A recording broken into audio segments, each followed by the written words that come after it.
সকলোতে এটাই মাথু চৰ্চা যে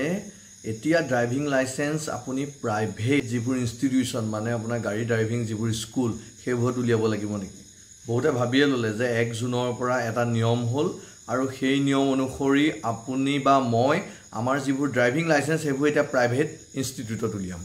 কিন্তু সম্পূৰ্ণ ভুল আপোনালোকে যেটো শুনি আছে বা যদি ইউটিউব ভিডিওটো এনেকুৱা ধৰণৰ বাৰ্তা প্ৰচাৰ কৰি আছে সেইটো সম্পূৰ্ণ ভুল Original আৰু আসল বাৰ্তাটো কি আপোনালোকক মই দেখাম মোবাইলত আপুনি নিউ ট্ৰাফিক ৰুল বা new licence rule of Indian transport বুলি মাৰি দিব তাতে আপুনি পঢ়িবলৈ পাব গুটেখিনি লিখা আছে মই এটা ইণ্ডিয়ান টুডে আপোনালোকক দেখাইছো ইণ্ডিয়া টুডে যেটো লিখিছে আৰ্টিকল খেতৰ বিষয়ত মই পঢ়ি শুনাইছো আপোনালোকে ভালদৰে বুজি লওক The government made new rules for getting a driving license from June 1 2024 People can take their driving test at private places, not just as government offices. অৰ্থাৎ মানুহে বা জনসাধাৰণে private places মানে private ঠাইত বা private institutionত driving test দিব পাৰিব অকল government placeতে নহয় মানে এতিয়ালৈকে কি হৈ আছিল যে government যিবোৰ RTO district transport office তাত আমাৰ যিবোৰ driving test হে ড্ৰাইভিং টেষ্ট বো অনুষ্ঠিত হৈ আছিল কিন্তু এতিয়া অকল ড্ৰাইভিং টেষ্ট আৰটিও বা ডিস্ট্ৰিক্ট ট্ৰান্সপোৰ্ট অফিচতে নহয় আপুনি প্ৰাইভেট ইনষ্টিটিউচন যোনবোৰ সিলেক্ট কৰি দিব তাত দিব পাৰিব মানে বোথ দুইটা চলিব আপুনি যদি ভাবে মই ডিস্ট্ৰিক্ট ট্ৰান্সপোৰ্ট অফিচত মোৰ যেটো ইন্টাৰভিউ গাড়ী চলোৱা ইন্টাৰভিউটো মাৰিম তেতিয়াহলে আপুনি ডিস্ট্ৰিক্ট ট্ৰান্সপোৰ্ট অফিচত যাব পাৰে নহলে আপুনি যদি ভাবে নহয় মানে মই প্ৰাইভেট এটা ইনষ্টিটিউচনতহে মাৰিম ভালকৈ তেতিয়ালে প্ৰাইভেট ইনষ্টিটিউচনত মাৰিব পাৰে দুইটা অপচন খোলা আছে এটো নহয় যে ডিস্ট্ৰিক্ট ট্ৰান্সপোৰ্ট অফিচটো পুৰা তালা লগাই পেলাই আপোনালোকক সম্পূৰ্ণ প্ৰাইভেট ইনষ্টিটিউচনত মাৰিবলৈ প্ৰতিজন চালকক বাধ্য কৰাইছে নাথিং এটো নহয়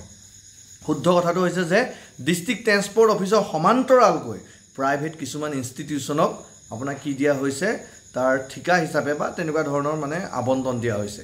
যাতে তেওঁলোকে তাত গৈ পেলাই ইন্টাৰভিউটো মাৰিব পাৰে সুবিধা হোৱাকৈ বুজিলে ক্লিয়াৰ হ'ল না আপোনালোকৰ